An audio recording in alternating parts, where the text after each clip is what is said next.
Բարև ձեզ հարգելի ռադիոլսողներ։ Եթերում ձեր փաստաբանը հաղորդաշարի հերթական թողարկումն է, որը նվիրված է երեխաների առևանգման հետ կապված թեմային։ Այս թեմայի շուրջ զրուցելու նպատակով մեր տաղավար են հրավիրել համայնքային ոստիկանության գլխավոր վարչության մասնագիտական մեթոդական աջակցման վարչության պետ Էդգար Պետրոսյանին։ Բարև ձեզ, ինչպես նաև երեխաների իրավունքների հարցերով սոցիոլոգ փորձագետ Գայանե Հովակիմյանին։ Բարև ձեզ Տիկին Հովակիմյան։ Հարգելի հյուրեր, այսօր կխոսենք մի թեմայի մասին, որը շոշափում է թե իրավական, թե սոցիոլոգիական ասպեկտներ եւ իհարկե էլի կան շերտեր, որոնց մասին կարող ենք իհարկե ընդլայնվել, բայց փորձենք այսօր այս տեսանկյունից նայել եւ հարցեր բարձրացնել, որոնք որ զգայական են թեև, բայց կարեւոր է դրանց տիրապետել նախ երեխաների առևանգման, կանխարգելման գործընթացի տեսանկյունից եւ ինչու՞ չէ նաեւ հանրության վստահության անհանգստությունները ինչ որ առումով լիցքաթափելու տեսանկյունից, բայց առաջին հերթին փորձենք հասկանալ այսօր մեր հանրությունում այս մասին խոսվում է, ընդ որում խոսվում է տարբեր շրջանակներում մասնագիտական, ոչ մասնագիտական եւ ցավոք վերջի շրջանակները շատ ավելի բարձր են հնչում այդ շրջանակներում արտահայտված կարծիքները, քան մասնագետների։ Եկեք սկսենք նրանից, իհարկե մենք փորձենք այդ հարցերը, այդ ասպեկտները բարձրաձայնել իրավական եւ արդեն ասացի սոցիալական, բայց սկսենք նրանից, եթե հասարակությունում կա առևանգում, եթե անգամ չկա, կա առևանգման փորձ, եթե նույնիսկ չկա, այստեղ մենք ինչից ենք սկսում, մեր մեկնարկը, մեր դիտակետը, ինչի հետ կապված պետք է նայենք։ Մենք ունենք երեխաների իրավունքների ոչ արդյունավետ պաշտպանություն, մենք ունենք ինստիտուցիաներ, որոնց դիմելու հետ կապված պրակտիկան զարգացած չէ, իրավապահ մարմինների հետ կապված, նույն երեխաների կամ նրանց ծնողների հետ կապված այդ ծառայություններից օգտվելու կամ ճիշտ ու գրագետ օգտվելու պրակտիկան արմատավորված չէ, թե կարող ենք իթիվս այս պատճառների այլ պատճառներ թվարկել եւ ի վերջո ասել մենք հանրության անվտանգության հետ կապված խնդիրներ կարող ենք դիտարկել այսօր։ Խնդրեմ։ Շնորհակալություն։ Իրականում շատ կարևոր եւ արդիական թեմայով ենք այս պահին զրուցում եւ շատ կարևոր է, որ մեր հանրությունը տեղեկատվությունը ստանա մասնագետներից եւ ոչ միայն մասնագիտական առումով, այլ նաեւ ամբողջական տեղեկատվությանը տիրապետելու առումով, այսինքն որպես տեղեկատվության հավաստի աղբյուր։ Եվ ինչ վերաբերում է երեխաների անվտանգության մասով, ոչ պրոֆեսիոնալ կլինի, եթե ասենք, որ որևիցե բան չունենք անելու մշտապես, հատկապես երեխաների մասով, որպես խոցելի ավելի խավ, մենք այո պետք է մշտապես զբաղվենք, մշտապես կատարելագործենք, այդ գործընթացում պետք է ներգրաված լինի հանրությունը։ Եթե մասնավորապես հարցին անդրադառնանք առևանգումների մասով, մենք այս պահին նմանատիպ խնդիր չունենք, այսինքն մենք ունենք տեղեկատվություններ, որոնք ստանում ենք եւ քաղաքացիներից, եւ լրատվական ծառայություններից, եւ ինքներս ենք ձեռք բերում, երբ որ մեզ չեն դիմում, նաեւ լինում է, որ որոշակի փակ խմբերում քննարկում են, մենք ստանում ենք տեղեկատվությունը, ցանկացած տեղեկատվություն ստանալուց հետո մանրակրկիտ ձևով ստուգվում է եւ ընդ որում այդ առումով նույնիսկ քրեական վարույթներ են նախաձեռնվում, սակայն հետագայում գործընթացը բերում է նրան, որ քրեական վարույթները կարճվում են եւ այս գործընթացում ներգրավված են իրավասու իրավապահ բոլոր մարմինները, այսինքն այստեղ խոսքը չի գնում միայն ոստիկանության մասին, այստեղ աշխատում է նաեւ քննչական կոմիտեն, նաեւ դատախազություն, եթե անհրաժեշտ է նաեւ դատական համակարգը, այսինքն ինֆորմացիան մի քանի պրոֆեսիոնալ մակարդակներով անցնում է սահմանված իրավական գործիքակազմով, որտեղ բացառված է, որ որևիցե մի բան աննկատ մնա կամ չկատարվի։ Հետևաբար, երբ որ ես պատասխանում եմ մասնավոր առումով, որ մենք այս պահին առևանգման կամ առևանգման փորձի խնդիր հաստատված փաստ չունենք, դա այդպես է, բայց խնդրի մասին խոսելը կարևոր է, որովհետև դա հանրության մոտ անհանգստություն է առաջացնում, ընդ որում անհանգստությունը հիմնված չէ որևէ իրական փաստերի վրա։ Կարող ենք պնդել, ինչպես դուք ասացիք, պարոն Պետրոսյան, ոչ առևանգման ոչ էլ առևանգման փորձի հետ կապված չունենք օրինակներ հաստատված։ Շատ բարի, բայց այնուամենայնիվ մամուլում, պարոն Պետրոսյան, կար հրապարակումներ, որ առևանգման հանցափորձի հետ կապված կալանավորվել է, այսինքն այստեղ գործի վարույթը կարճվել է, ինչ փուլում է գտնվում, որովհետև հիմա հաստատ այդ հրապարակումներին ծանոթ ռադիոլսող կլինի եւ հաստատապես կհիշի այդ հրապարակումը։ Կարող ենք ասել, որ այս փուլում նաեւ այդ վարույթն է կարճվել եւ հաստատապես չունենք նման։ Վարույթի վերաբերյալ մենք ունենք հետևյալ տեղեկատվությունը, որ այս պահին կալանավորված անձ չկա։ Եվ եթե ես արդեն սկզբում նշեցի, որ լինում է վարույթներ հարուցված, որոնք կամ ընթացիկ են, կամ կարճվում են, Մի բան կարող եմ ասել, որ անձի մեղավորությունը կարող է հաստատվել միայն դատարանի օրինական ուժի մեջ մտած վճռով։ Այսինքն դեռևս պատշաճ իրավական ընթացակարգով ամեն ինչ քննվում է, բայց անձը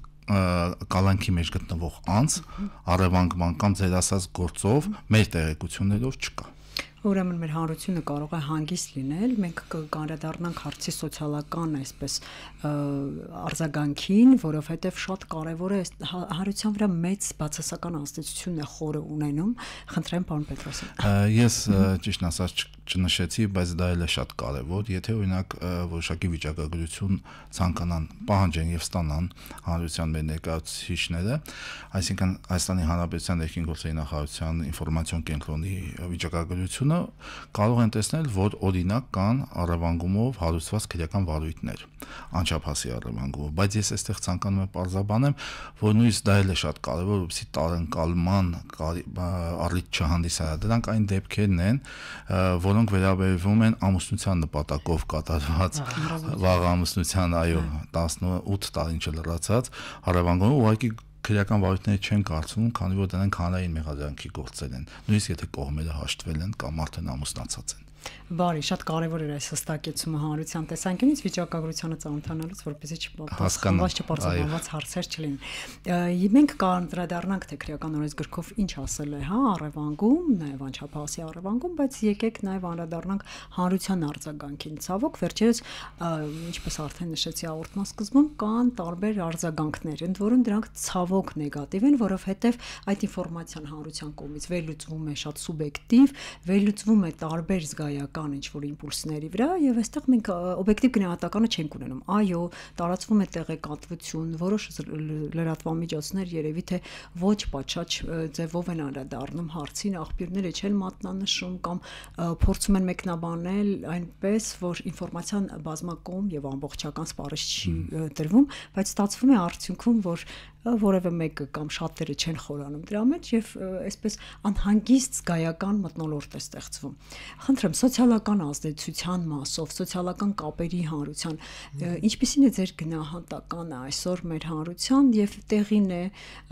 ինչպես իհարկե պարոն Պետրոսյանի կողմից նշվեց, տեղին չէ, բայց այնուամենայնիվ ինչպես պետք է մեր հանրությունը այս մասով ավելի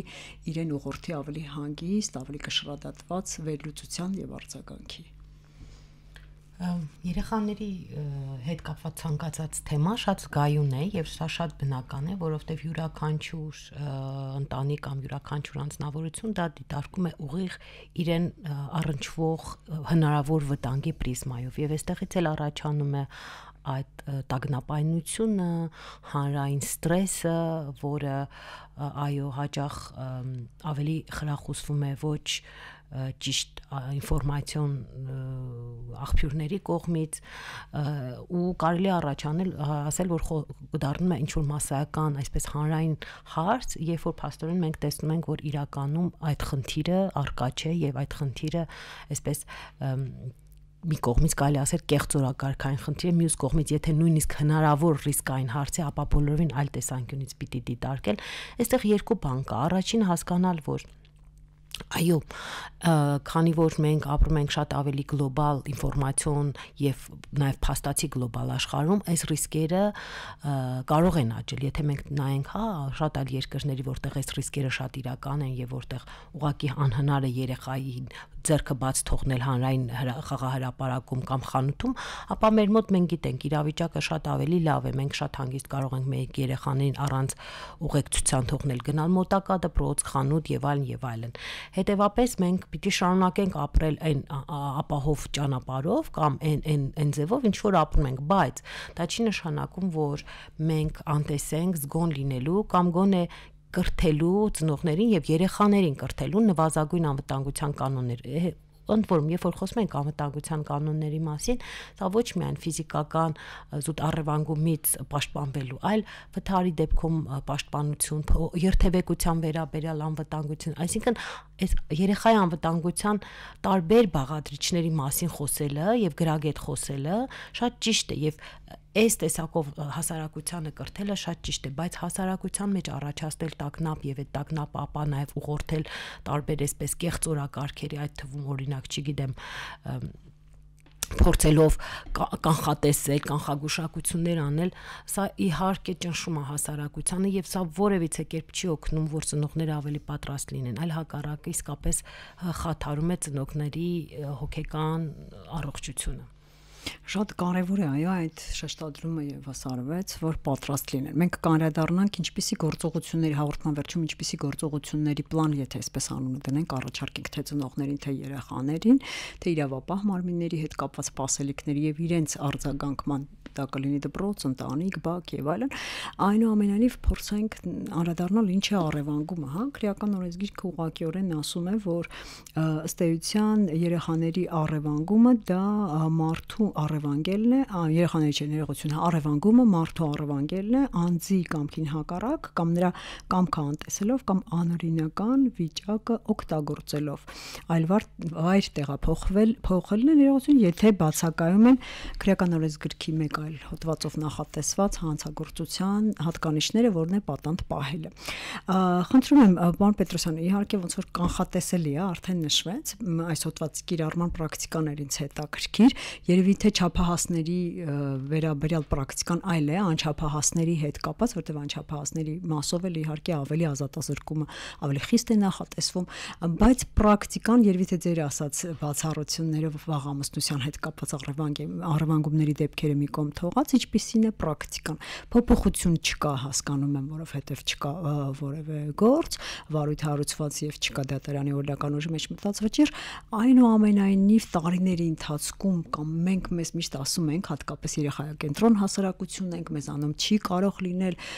որտեղ որ մենք ավելի լավը չենք, քան մյուս հասարակությունները, ուղղակի մեր վերաբերմունքն է այդպիսին երեխաների նկատմամբ։ Այ եթե նախորդ տարիների պրակտիկան նայենք, մենք կարող ենք ասել այնուամենայնիվ եղել են նման դեպքեր, չկապենք ժամանակահատվածների հետ։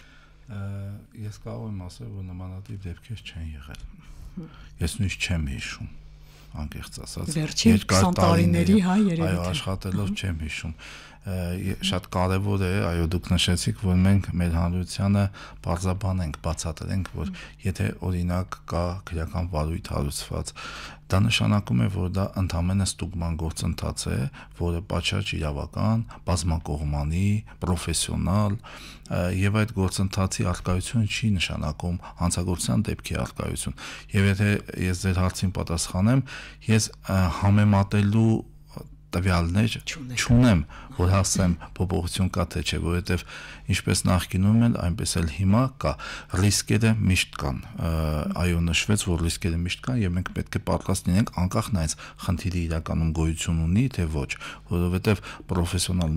մոտեցումը դա է պահանջում եւ հանրությունն էլ պետք է պատրաստ լինի։ Իսկ հանցափորձի մասին, որ մամուլում տեղ գտած հրապարակումներ կան, այնուամենայնիվ գործի քննության ընթացքում դա կարևոր չի, որ որպես այդպեսին չի հաստատվել, այլ կարող ենք մենք այս հրապարակումների, թեկուզ հանցափորձի, թեկուզ տեղեկատվական այդ խոսքերի պատճառահետևանքային կապը հասկանալ կամ պատճառագիտությունը ի վերջո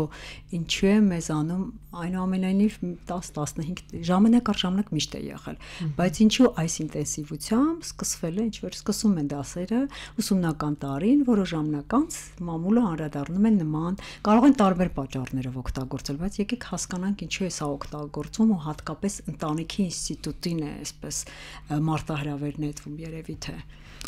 Ես կարող եմ ասել մի քանի փաստի մասին, իհարկե թվերով եւ անհատական անձանցով չեմ ասի, բայց եղել են դեպքեր, երբ որ մենք լրատվական ծառայության ներկայացուցիչներին հիմք դնելով զանգվածային լրատվության մասին օրենքի 5-րդ հոդվածի 2-րդ մասը, ծանր եւ առանձնապես ծանր հանցագործությունով կարող է տեղեկատվության աղբյուրը պահանջվել։ Եվ լրատվական գործունեություն ծավալող անձը պետք է տրամադրի դա։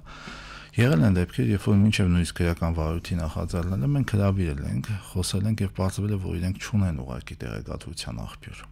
Եվ հրապարակումների մեջ էլ նույնիսկ հղում չեն կատարում այլ լրատվական ծառայություններին եւ հատկապես պաշտոնական, այսինքն գերատեսչական լրատվական ծառայություններին հղում չի կատարում եւ ուղղակի մեզ ասել են, որ կներեք ես անցնում եմ խանութում, տեսել եմ ուղղակի այդպիսի դեպքեր ունենք, որ լսեցի խանութում մի կին խոսում էր եւ դա հիմա վրա կենցաղային մակարդակի օգտագործված ինֆորմացիա։ Դա մենք ունենք, նյութերը նախապատրաստված են, ունենք մեզ մոտ, բայց չեմ կարող հրապարակել, որ լրատվականներն են եղել, ովքեր են եղել։ Բարի, այդ ամենը հասկանալով, մի այսպիսի հարց, ինչպես կանխարգելել այս հրապարակումների արկայությունը, լրատվամիջոցներում, որովհետև ի վերջո ստացվում է, որ հասարակությունը շատ խոցելի է, հասարակությունը ինչ որ առումով պատրաստ չէ վերլուծության, ֆիլտրացիայի, այդ տեղեկատվական հոսքերի, այսօր ինֆորմացիան շատ է, բայց այդ ֆիլտրման մեխանիզմները առկա չեն մեզանում։ Յուրաքանչյուրս մեր տեսանկյունից, այս հաղորդումը կամ նմանատիպ հաղորդումները մի փոքր հնարավորություն են վերլուծելու այդ ինֆորմացիան, բայց ի վերջո հանրությունը ինչպես պետք է ֆիլտրի այդ ինֆորմացիան, սոցիալական երևի թե չգիտեմ, հարթակներում, սոցիալական նաև ինֆորմացիոն ներկայացման ինչ համակարգեր պետք է գործեն մեզանում, որ այս ինֆորմացիան այսպես խոճապի չհասցնի հանրությանը։ Որտեվ տեսեք ծնողավարման տարբեր մշակույթները, տարբեր այսպես առաջարկություններ են անում արևմուտքում, կլինի արևելքում, կլինի մեզանում մի քիչ վատ է, որ մեծ մասը խոճապի է մատնվում հիմնականում եւ դրանից բխում են կոնկրետ գործողություններ, արգելքներ, փոփոխություններ,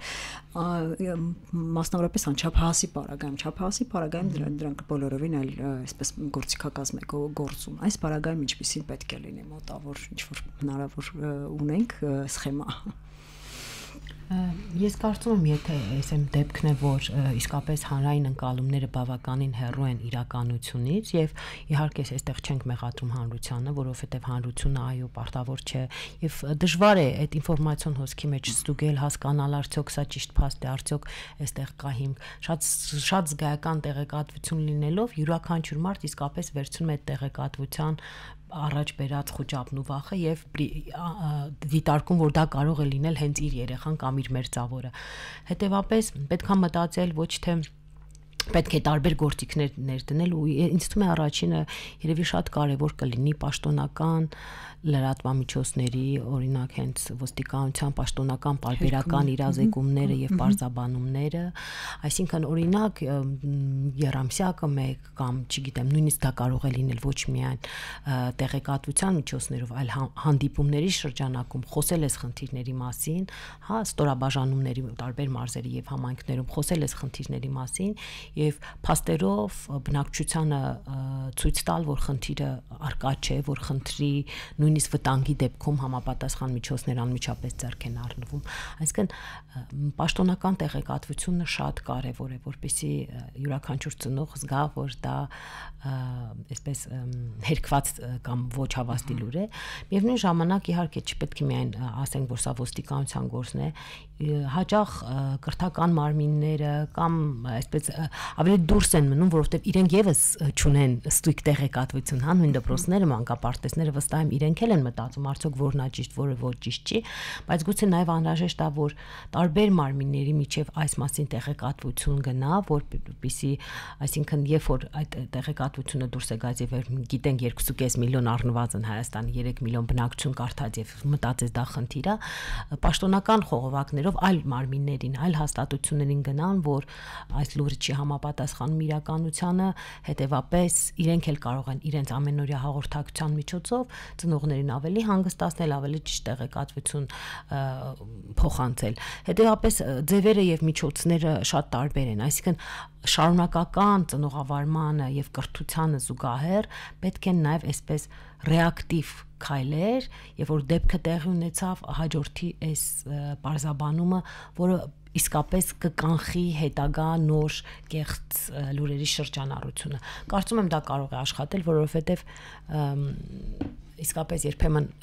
շատ խոճապային է լինում եւ մեկ դեպքը կարող է ամբողջությամբ խաթարել հանրային ընկալումները։ Հիշեցնեմ մեր ռադիոլսողներին, որ այսօր ձեր փաստաբանը հաղորդաշարի եթերում մենք խոսում ենք երեխաների առևանգման հետ կապված թեմայի մասին, որի մասին զրուցելու նպատակով մեր տաղավար ենք հրավիրել համայնքային ոստիկանության գլխավոր վարչության մասնագիտական մեթոդական աջակցման վարչության պետ Էդգար Պետրոսյանին, ինչպես նաև երեխաների իրավունքների հարցերով փորձագետ սոցիոլոգ Գայանե Հովակիմյանին։ Այո, ձեր երկուսի խոսքում նշվեց եւ շատ կարեւոր է այստեղ կանխարգելման միջոցները։ դրանք պետք է լինեն թե պետության կողմից, թե ծնողների եւ թե կրթական հաստատությունների, որտեղ հաճախում են այդ անչափահաս երեխաները։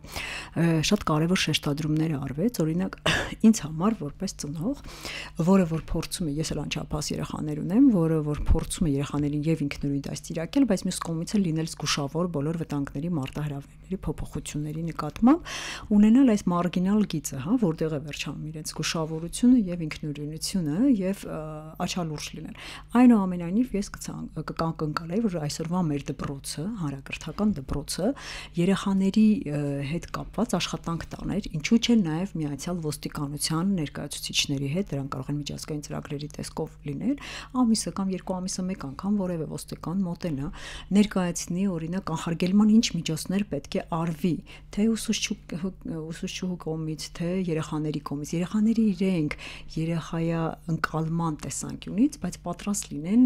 այս բոլոր մարտահրավերներին։ Այ արվում են այսօր նմանատիպ ծրագրեր, թեկուզ պիլոտային, թե չեն արվում, նախատեսվում են, որովհետև տեսեք 7 տարեկան երեխան էլ կարող է ինքն իրեն պաշտպանել, եթե բոլոր քայլերը տիրապետի։ Եվ 11 տարեկան երեխան պատրաստ չի լինի, եթե ուղղակիորեն պատրաստ չի լինի այդ սխեման իր համար պաշտպանության պատկերացնելու կանխարգելման։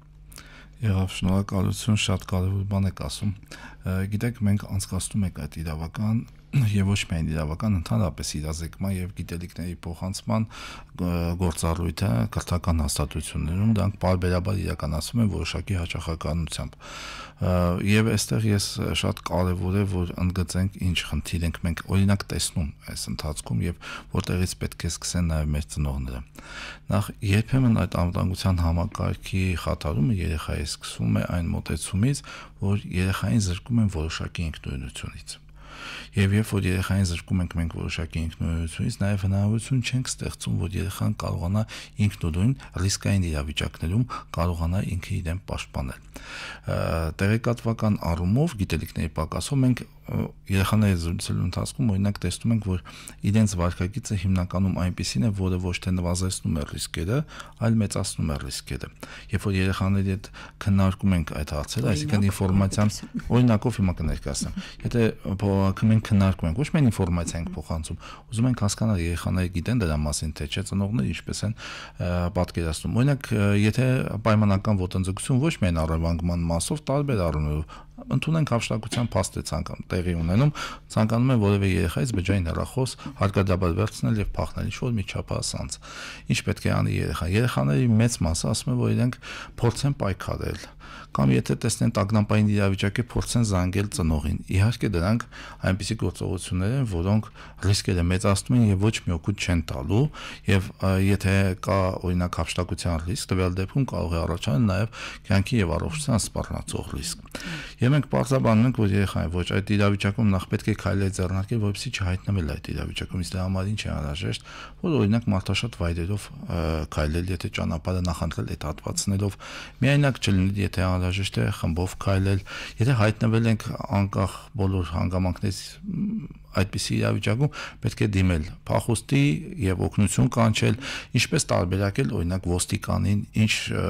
թևկանշաններից եւ այլ ատրիբուտներից կարող են իրենք տարբերակել։ Եթե կարելի է ներկայացրեք համառոտ, որտեղ որովհետեւ ոստիկանների վրա, տեսեք, ոստիկանության մասին օրենքի 12-րդ հոդվածում նշված է, որ ասական կարգի պահպանության ծառայություն իրականացնող ոստիկանը պետք է կրի իրեն անհատապես նույնականացնելու հնարավորություն տվող տարբերանշան, դա կարող է լինել կամ անմազգանունը կամ համարը, կրծքանշանի համարը մի քանի թվից բաղկացած, որի նայելու տեսնելու դեպքում մենք կարող ենք ոստիկանի բոլոր հետագայում, երբ որ դիմենք, անհատական տվյալները նույնականացնենք, այսինքն իմանանք, թե որ ոստիկանն է։ Թևկանշանների վրա նշված են առաջինը ոստիկանության մասով, որ ոստիկանության աշխատակից է, եւ մյուսը արդեն վայրը, օրինակ Արմավիրի համայնքային ոստիկանության Արմավիրի բաժին, այսինքն տվյալ ոստիկանը ծառայում է Արմավիրի բաժնում համայնքային ոստիկանությունում։ Դա շատ կարևոր է, որտեղ երեխաները ըստ էության շատ դեպքերում մենք հարցել ենք, համազգեստի տարբերությունը չունեն։ Եվ մի ռիսկային իրավիճակ էլ իհարկե դա առևանգումների հետ կապված չի, շատ են մեր իրավիճակային ներկայացում ենք ըստ իրավիճակների երեխաների ներկայացնում ենք ինչ անել, եւ օրինակ բնակարանում երբ որ գտնվում են երեխաներին հարցնում ենք, եթե դուք նկատեք, որ ինչ որ մեկը փորձում է դուռը բացել, ինչ կանեք։ երեխաների մեծ մասը ասում են կթաքնվենք, որ մեզ չգտնի, բայց իրականում տվյալ դեպքում հակառակն է պետք անել, այսինքն օրինակ աղմուկ բարձրացնել, ասել որ տանը մարդ կա, հիմա ծնողներին կանչի, բայց եթե հանցագործ եղավ 100%-ով այդ հանցագործը թողնելու եւ փախչի։ Փայլուն դասական օրինակը Համելոնի երևի տանը մենակ ֆիլմն է, որտեղ այդ ամբողջերստացիցների բացից, բայց իրականում հակառակն է պետք եւ նաեւ շատ ծնողների մասն էլ նշեն, որ ծնողները չպետք է երեխային զրկեն ինքնուրույնությունից, այդ թվում նաև իրենց պաշտպանելու առումով պետք չէ տոտալ կոնտրոլի տակ վերցնել, հսկողության տակ վերցնել երեխային, մենք այդ երեխային ուղղակի հակառակը անպատրաստ ենք դարձնում այդ ռիսկերի,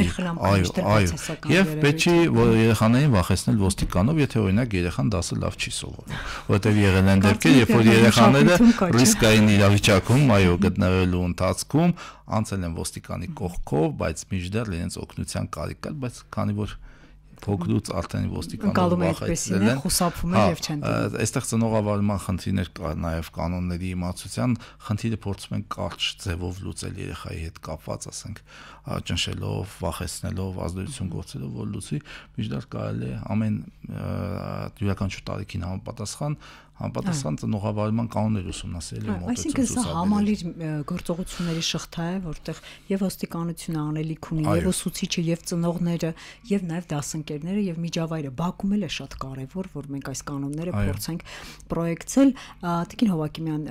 այս շղթայում շատ կարեւոր է նաեւ սոցիալական ծառայության դերը, սոցիալական աշխատողի դերը, ինչ անելիք կամ ինչ ծառայության համար կարող է ծնողը կամ նրա երեխան նմանատիպ հարցերում դիմել։ Իրականում այո, համայնքի մակարդակում բոլոր դերակատարներն էլ կարևոր են, չնայած դեռևս մենք ունենք սոցիալական աշխատողային ընկալումը, որ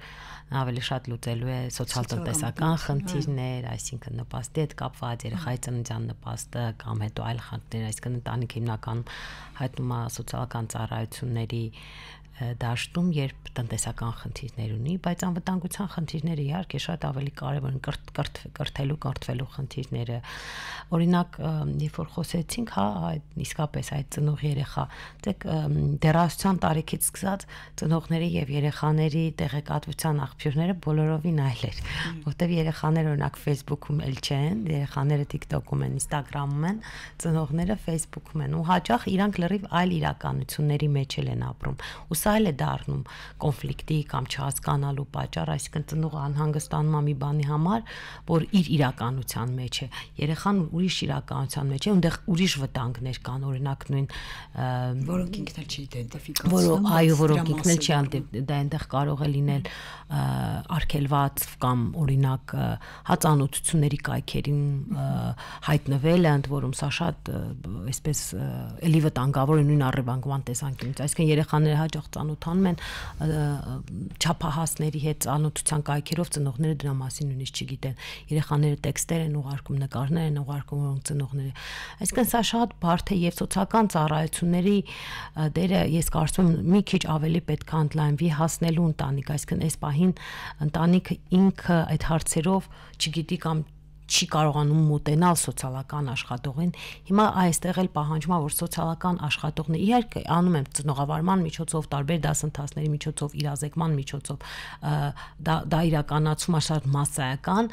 բայց դեռևս կարիք կա անհատականացված ծառայության կամ անհատականացված մոտեցման։ Դրա համար երևի ամենառաջին խնդիրը, որ ավելի շատ սոցիալական աշխատողներ ունենանք համայնքներում, որովհետև նրանք դեռևս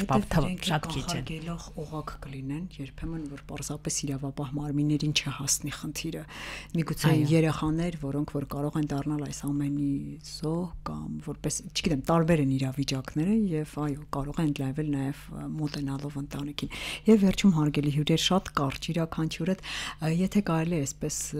ծնողների պարագայում կանխարգելման ինստիտուտին, կանխարգելման միջոցներին անդրադարձանք, եթե կան հիմքեր, որ երեխան առևանգված է, որը պետք է լինի ծնողի, երեխայի մասով էլ կանցրեց թե անդրադարձանք